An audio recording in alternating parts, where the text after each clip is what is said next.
नमस्कार दोस्तों, स्वागत है आपका नए वीडियो में। और यहाँ हम पढ़ने वाले हैं, ठीक है, इस चैप्टर में दो सबसे इंपॉर्टेंट कंपाउंड। तो फाइनली जो ये चैप्टर जो हमारा ऑर्गेनिक कंपाउंड फिनिश होने जा रहा है, तो उसमें हम दो कंपाउंड्स हैं जो कि बहुत इंपॉर्टेंट है, वो पढ़ेंगे। आइए देखते हैं वो कौन कौन से हैं। ठीक है, तो मोस्ट इंपॉर्टेंट कार्बन कंपाउंड। तो finally two most important carbon compound कौन कौन से? एक तो हमारा क्या, एथाइल अल्कोहल। ठीक है, इसका दूसरा नाम क्या, एथेनॉल। इसका दूसरा नाम क्या, एथेनॉल। ठीक है, इसका फॉर्मूला क्या, कैसे हम लिखते हैं, CH3CH2OH। ठीक है, या तो आप ये लिखो या फिर क्या लिखो, C2H5OH, बात एक ही है। ठीक है, तो एथेनॉल, एथाइल अल्कोहल, ये पहला इंपॉर्टेंट कंपाउंड है अल्कोहल का। ठीक है, फिर दूसरा इंपॉर्टेंट कंपाउंड हम लेटर पढ़ेंगे। ठीक है, थोड़ा लेट में पढ़ेंगे। ठीक है, जिसको हम क्या बोलेंगे, इथेनोइक एसिड। ठीक है, कार्बोक्सिलिक एसिड का टाइप है ये इथेनोइक एसिड। इसका फॉर्मूला क्या, CH3COOH, CH3COOH। ठीक है, यहाँ पर भी एक दो कार्बन है। ठीक है, तो इथेनोइक एसिड CH3COOH। ओके, तो ये दो हम पढ़ेंगे। इनकी क्या क्या पढ़ेंगे हम, फिजिकल प्रॉपर्टीज पढ़ेंगे एंड क्या पढ़ेंगे, केमिकल प्रॉपर्टीज पढ़ेंगे। ठीक है, तो फिजिकल एंड केमिकल प्रॉपर्टीज पढ़ेंगे। फिर आपस में देखते हैं इन दोनों क्या रिएक्शन करते हैं। ठीक है, क्या कमाल करते हैं ये दोनों आपस में मिलकर, क्या बनाते हैं, क्या है। ठीक है, तो उससे सबसे पहले हम किस पे आते हैं, एथाइल अल्कोहल पे, एथेनॉल पे आ जाते हैं। ठीक है, तो एथेनॉल की फिजिकल प्रॉपर्टीज क्या क्या है। ठीक है, पहली फिजिकल प्रॉपर्टी क्या है कि ये कलरलेस लिक्विड है। ठीक है, एथेनॉल से हम क्या समझते हैं, ठीक है, वाइन, रम, ठीक है, सबको पता है। ठीक है, तो एथेनॉल से कॉमनली हम क्या कह सकते हैं, इसको उसी तरीके की होती है, तो कलरलेस लिक्विड है। ठीक है, प्लीजेंट ऑर्डर है। ठीक है, मजा तो आती है सुनने में। ठीक है, तो ये चीज है। ठीक है, स्मेल अच्छी रहती है। ठीक है, और दूसरी चीज क्या है, इट्स बॉइलिंग पॉइंट जो होती है वो 78 डिग्री सेल्सियस पे। ठीक है, तो ये बॉयल हो जाता है। फ्रीजिंग पॉइंट बहुत, ठीक है, निगेटिव होती है इसकी, -114 डिग्री सेल्सियस, मतलब बहुत लेट में फ्रीज होगा। ठीक है, इंटॉक्सिकेटिंग क्यों है, ठीक है भाई, ज्यादा पियोगे तो हानिकारक है। ठीक है, तो कहने का मतलब इंटॉक्सिकेटिंग है ये। ठीक है, कंबस्टिबल मतलब ब्लू फ्लेम, कंबस्टिबल का मतलब क्या है, जल्दी जलेगा। ठीक है, easily, it will burn easily. तो सिंपल है, अल्कोहल हम जानते हैं, अगर फूंक मारेंगे, ठीक है, आग हो, फूंक मारे मुंह में भर के अल्कोहल, तो क्या करेगा, धमाका करेगा। ठीक है, धमाका होगा। तो ये कंबस्टिबल है, मतलब बहुत जल्दी जलेगा, बहुत जल्दी आग पकड़ेगा। ठीक है, वो लिखते हैं आग, आग तो बहुत जल्दी पकड़ लेता है, ब्लू फ्लेम के साथ जलता है। ठीक है, ठीक है, तो इसमें जो फ्लेम आएगी वो कैसी होगी, ब्लू कलर की होगी। तो ये तो फिजिकल प्रॉपर्टीज हो गई जो हमें देख के बतानी होती है। ठीक है, किसी भी कंपाउंड की जो देख के पता चले उन्हें क्या कहते हैं, फिजिकल प्रॉपर्टी। तो ये सारी फिजिकल प्रॉपर्टीज हो गई। ठीक है, अब पढ़ते हैं इसका केमिकल प्रॉपर्टीज क्या है। ठीक है, तो सबसे पहले तो हम इसका रिएक्शन देख लेते हैं, किसके साथ, सोडियम मेटल के साथ, किसी मेटल के साथ रिएक्शन देख लेते हैं। और हमारा सबसे बढ़िया मेटल क्या है, सोडियम मान लेते हैं। ठीक है, सोडियम, तो रिएक्शन भी किससे कहते हैं इसको, सोडियम मेटल के साथ। तो रिएक्शन विद सोडियम मेटल, ठीक है, किसका, एथाइल अल्कोहल का। ठीक है, तो फॉर्मूला क्या आप लिख लो, C2H5OH। ठीक है, ठीक है, अगर ऐसे ना समझ में आए, ऐसे अच्छा ना लगे, तो कैसे लिखो, इसको ऐसे लिखो, CH3CH2OH। ठीक है, बात एक ही है। ठीक है, सोडियम के साथ हमने रिएक्शन कराया इसका, तो ये क्या बनाएगा। ठीक है, तो ये तो चीज जो है CH3CH2, ये तो हमारा Na जो है ना, वो पहले तो आपको समझ में आना चाहिए कि ये निकालेगा क्या, प्रोड्यूस क्या करेगा। ठीक है, ये चीज समझ में आनी चाहिए। हाइड्रोजन गैस निकलेगी, तो बबल्स ऑफ हाइड्रोजन जो है वो निकल जाएंगे इसके। ठीक है, तो यहाँ पे H2 है, तो मतलब इसको हमें बैलेंस करना पड़ेगा।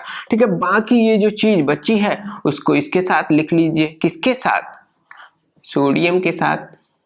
ठीक है, तो ये तो पता है हमें हाइड्रोजन गैस। तो व्हेनेवर कोई मेटल रिएक्ट करेगा किसके साथ, अल्कोहल के साथ, एथाइल अल्कोहल के साथ, वो हाइड्रोजन गैस निकालेगा। तो आप हाइड्रोजन, इसका नाम क्या बता दो, ठीक है, सोडियम इथाइल। सिंपल है ये रिएक्शन। तो जब भी एथाइल अल्कोहल सोडियम मेटल के साथ रिएक्शन करेगा तो वो क्या देगा, हाइड्रोजन गैस निकालेगा। बाकी आप जो बचा है ना वो चीज देखो, ये निकाल दिया तो इतना बचा, इसके साथ लिख दिया, खत्म। तो उसका नाम क्या है, सोडियम एथॉक्साइड, समझ में आता है। ठीक है, अच्छा ये तो हो गई सोडियम। जल्दी से नोट डाउन कर लो, मैं डालने जा रहा हूँ, आपको पता ही है। ठीक है, तो ये चीज हो गई। यहाँ पे जा रहे हैं क्या, डिहाइड्रेशन रिएक्शन। वो किसके रिकॉर्डिंग पढ़ेंगे, अल्कोहल के। ठीक है, तो अल्कोहल का सबसे बढ़िया एग्जाम्पल क्या, एथेनॉल। अल्कोहल का सबसे बढ़िया एग्जाम्पल क्या है, एथेनॉल है, या फिर क्या इसका दूसरा नाम क्या है, एथाइल अल्कोहल। तो चाहे आप कहो एथाइल अल्कोहल, चाहे कहो एथेनॉल, बात एक ही है। इसको कैसे लिखते हैं, C2H5OH। इसको कैसे लिखते हैं, C2H5OH लिखते हैं। अच्छा, डिहाइड्रेशन है, तो डिहाइड्रेशन का मतलब क्या होता है, लोग कहते हैं ना डिहाइड्रेशन हो गया, मतलब वाटर की कमी आ गई, मतलब वाटर को क्या करना है, रिमूव करना है। तो अगर डिहाइड्रेशन रिएक्शन पढ़ना है तो मतलब करना क्या है, रिमूवल ऑफ वाटर। आपको सिंपल सा लॉजिक समझ में आना चाहिए, वो क्या है, एकदम लॉजिकल चीज है कि रिमूवल ऑफ वाटर। वाटर जो है वो क्या हो जाएगा, उड़नछू हो जाएगा, गायब हो जाएगा। ठीक है, तो किस में से गायब होगा, इसमें से गायब होगा, अल्कोहल में से, किसी भी अल्कोहल में से आप गायब करा लो। यहाँ पे हमारे लिए सबसे बढ़िया चीज क्या है, C2H5OH है। इसमें हम क्या कराते हैं, इसको, इसमें से वाटर को गायब कराते हैं। लेकिन वाटर कैसे गायब कैसे होगा, सबसे इंपॉर्टेंट चीज है। तो किसी न किसी टेम्परेचर पे हमें इसे हीट करना पड़ेगा। ठीक है, तो 170 डिग्री सेल्सियस पे हीट करो। हीट करने से काम बन जाएगा जी नहीं, उसमें कोई एजेंट डालना पड़ेगा। ठीक है, कौन सा एजेंट, उसका नाम क्या होगा, डिहाइड्रेटिंग एजेंट होगा। उसका नाम क्या होगा, डिहाइड्रेटिंग एजेंट। तो डिहाइड्रेटिंग एजेंट यहाँ पे कौन होगा, कंसंट्रेटेड H2SO4। इसको हम क्या कहते हैं, sulphuric acid. Concentrated sulphuric acid will be acting as dehydrating agent। Okay, तो whenever C2H5OH को हम concentrated H2SO4 से इस टेम्परेचर पे क्या करेंगे, हीट करेंगे। ठीक है, तो वो क्या कर देगा, वाटर जो है निकाल देगा। अच्छा जी, आप इसमें से क्या निकालो, वाटर निकालो। ठीक है, इसमें से क्या निकालने की कोशिश करो। अच्छा, रिएक्शन बनाना कैसे है, हमें ये तो पता रहता है कि निकलेगा क्या, हमेशा ये चीज आपको हमेशा पता होनी चाहिए कि निकलने वाला क्या है। तो निकलेगा क्या, वाटर निकलेगा। अब इसमें से आप निकाल पाओ वाटर, यानी कि यहाँ से OH तो गायब हो गया, यहाँ से एक H और गायब हो जाएगा। ठीक है, तो इसको हम क्या लिखते हैं, थोड़ा अच्छे से लिख लेते हैं। CH2 को हम क्या, C2H5 को कैसे लिख सकते हैं, CH3CH2 CH3CH2OH। ठीक है, बात समझ में आती है। ठीक है, OH हम यहाँ से गायब करते हैं, एक H हम इसका गायब कर देते हैं। एक H हम किसका गायब कर देते हैं, इसका गायब कर देते हैं, 3 वाले का। ठीक है, तो आप इसको और कम वो लिख लो, अच्छे से लिख लो। ठीक है, H आप एक यहाँ पे लगा लो और CH2 यहाँ पे लिख लो। ठीक है, कोई दिक्कत तो है नहीं। ठीक है, हमारी घर की खेती है, हम कुछ भी करें समझने के लिए। ठीक है, तो यहाँ पे से हमने OH H2O ऐसे गायब करा दिया। ठीक है, ये H2O गायब हो गया, बचा क्या, CH2। अच्छा, यहाँ पे ध्यान देना आप, ये CH2, ये CH2। ठीक है, हमने पढ़ा क्या कि हमारा जो कार्बन की यहाँ पे जो चीजें होनी चाहिए वो कितनी होनी चाहिए, टोटल 4 होनी चाहिए। 1 और 2 3 हो रहा है, तो मतलब कुछ तो गड़बड़ है। यहाँ पे हमें क्या लगाना पड़ेगा, एक बॉन्ड और लगाना पड़ेगा। तो 2 2 4 2 2 4 सही है एकदम। तो ये क्या बन गया, एक डबल बॉन्डेड कंपाउंड आ गया। इसका नाम क्या है बच्चों, इथीन नाम है। ठीक है, क्या नाम है इसका, इथीन। तो यानी कि डिहाइड्रेशन जब भी हम करेंगे अल्कोहल का तो वो क्या देगा, अल्कीन देगा। यहाँ पे एथेनॉल का किया तो क्या दिया उसने, इथीन दिया।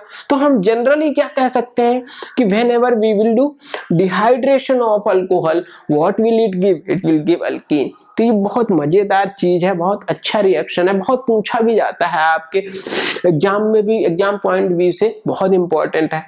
ठीक है, अच्छा हमने इसके बाद अगली रिएक्शन हमने, ठीक है, पढ़ ली, क्या पढ़ ली, डिहाइड्रेशन पढ़ ली। इसी तरह हम क्या पढ़ेंगे 3rd नंबर पे, ऑक्सीडेशन। ठीक है, क्या कराएंगे हम, किसका ऑक्सीडेशन कराएंगे, एथाइल अल्कोहल का ऑक्सीडेशन कराएंगे। ठीक है, एथाइल अल्कोहल का ऑक्सीडेशन करा दो भैया, ठीक है। तो डिहाइड्रेशन कराया था तो उसमें क्या आया था, डिहाइड्रेटिंग एजेंट यूज हुआ था। अच्छा, अगर डिहाइड्रेशन कराया तो डिहाइड्रेटिंग एजेंट हुआ, तो ऑक्सीडेशन कराएंगे तो क्या यूज होगा, ऑक्सीडाइजिंग एजेंट, ठीक है। तो किसी ऑक्सीडाइजिंग एजेंट का हम यूज करेंगे। अच्छा, कौन सा है ऑक्सीडाइजिंग एजेंट, यहाँ पे हमारे पास एसिडिफाइड, कौन सा है, बहुत ही फेमस है एसिडिफाइड, क्या, पोटेशियम डाइक्रोमेट, क्या है, पोटेशियम डाइक्रोमेट, ठीक है। इसका फॉर्मूला क्या, पोटेशियम डाइक्रोमेट का सबको पता है, K2Cr2O7, ठीक है। तो ये क्या है, फॉर्मूला है पोटेशियम डाइक्रोमेट का, ठीक है। तो एथाइल अल्कोहल ले लो आप, एथाइल अल्कोहल हमने ले लिया, बहुत अच्छी बात है। यहाँ पे हमने ऊपर क्या लगा दिया, एजेंट लगा दिया, ये कैसा एसिडिक एजेंट है, K2Cr2O7, ये एजेंट लगा दिया, क्या करा दिया, इसको ऑक्सीडेशन करा दिया, क्या करा दिया, ऑक्सीडेशन करा दिया। अच्छा, एथाइल अल्कोहल को ऑक्सीडेशन कराएंगे तो क्या बनेगा, एल्डिहाइड बनेगा, ठीक है। देखो बच्चों, अल्कोहल है, ठीक है, क्या है, अल्कोहल है, अल्कोहल से क्या बनेगा, एल्डिहाइड बनेगा, अल्कोहल से क्या बनेगा, एल्डिहाइड बनेगा, ध्यान रखना, ठीक है। ये हम फंक्शनल ग्रुप पहले पढ़ चुके हैं सीरीज में, अल्कोहल से क्या, एल्डिहाइड। अच्छा, इसको और हम कराएंगे क्या, फिर से वंस अगेन, ठीक है, we do again once again oxidation करा दें, किसका, एल्डिहाइड का। तो भैया फिर से करा दो, तो फिर से यहाँ पे क्या करा दो, ठीक है, फिर से करा दो, ठीक है। तो वो क्या बनेगा, एथेनोइक एसिड, मतलब अल्कोहल से एल्डिहाइड, फिर क्या, कार्बोक्सिलिक एसिड, फिर क्या, कार्बोक्सिलिक एसिड। आप ये ध्यान रखो, ये हम जनरल चीज लिख रहे हैं, ठीक है। तो आपको क्या ध्यान रखना, अल्कोहल से अगला बंदा क्या, एल्डिहाइड, पढ़ चुके हैं सीरीज में फंक्शनल ग्रुप, अल्कोहल के बाद एल्डिहाइड, एल्डिहाइड के बाद कार्बोक्सिलिक एसिड। अच्छा, ये क्या है, ये कौन सा अल्कोहल है, एथाइल अल्कोहल है, ये कौन सा अल्कोहल है, एथाइल अल्कोहल है, या फिर इसको, इसका नाम क्या है, एथेनॉल है, क्या नाम है इसका, एथेनॉल है। तो एथेनॉल जो है, जब ये ऑक्सीडाइज करेगा तो कौन सा एल्डिहाइड देगा, एथेनॉल देगा, ठीक है, एथेनॉल देगा, या एथाइल एथेनॉल, ठीक है, एथेनॉल देगा, ठीक है। बात सिंपल है, ठीक है। तो इसका फॉर्मूला क्या, C2H, ठीक है, C2H5 क्या, CH3CHO, CH3CHO, ठीक है, CH3CHO का ही तो होता है एथेनॉल का। तो इसको आप ऐसे लिख लो, ठीक है, कैसे लिख लो, CH3CH2OH लिख लो, तो ज्यादा समझ में आया। दो कार्बन होने चाहिए, यहाँ पर भी दो कार्बन है तो काम खत्म। एथेनॉल का, एथ का मतलब क्या, दो कार्बन, ठीक है। इसको और करोगे तो क्या आ जाएगा हमारा, एथेनोइक एसिड, क्या आ जाएगा, एथेनोइक एसिड, ये वाला बंदा आ जाएगा, ठीक है, एथेनोइक एसिड, ठीक है, ओके। तो आपसे क्या पूछ सकता है, ठीक है, यहां से बच्चों क्वेश्चन क्या बना, व्हाट इज द, बहुत इंपॉर्टेंट है, ठीक है, very important, what is the most important question है, how to obtain ethanoic acid, how to convert ethanol to ethanoic acid. First important question क्या, how to convert ethanol to ethanoic acid. तो आप क्या बनाओगे, उसको दो बार क्या करा दो, ऑक्सीडाइज करा दो, ठीक है, दो बार क्या करा दो, ऑक्सीडाइज करा दो, ठीक है। एक बार कराओगे तो एल्डिहाइड मिल जाएगा, एक बार और करा दोगे तो एथेनोइक एसिड मिल जाएगा, ठीक है। बात सिंपल है, समझ में आती है यहाँ पे, ठीक है। अच्छा जी, ठीक है, अगर आपसे पूछता है एथेनोइक एसिड को कैसे ऑब्टेन करेंगे, किससे, एथाइल अल्कोहल से, तो ये क्या हो गया, एक कन्वर्जन हो गया, ये क्या हो गया, कन्वर्जन रूल हो गया, किससे, एथेनॉल से एथेनोइक एसिड। देखो हमारे पास दो इंपॉर्टेंट कंपाउंड है, एथेनॉल है, एथेनोइक एसिड है, तो वो पूछेंगे जरूर, इस तरीके का क्वेश्चन जरूर पूछेंगे कि एथेनॉल से एथेनोइक एसिड कैसे बनाना। तो आपको क्या कराना, ऑक्सीडेशन, क्या कराना, ऑक्सीडेशन। अच्छा, यहां से कैसे समझेंगे क्या कराना है, अच्छा देखो, इसमें कितने हो, दो, इसमें कितना हो, एक ही हो, तो क्या होगा बच्चों, ओ ऐड करना है, क्या करना है, ओवरऑल ओ ऐड करना है। ओ कैसे ऐड करोगे, ओ कहां से आया, ऑक्सीडेशन से आया, तो ऑक्सीडेशन कराना है, ठीक है, क्या कराना है, ऑक्सीडेशन, ठीक है। बहुत इंपॉर्टेंट रिएक्शन हमने पढ़ ली, क्या, ऑक्सीडेशन ऑफ एथाइल अल्कोहल कैसे होता है, ठीक है, ओके, अंडरस्टूड।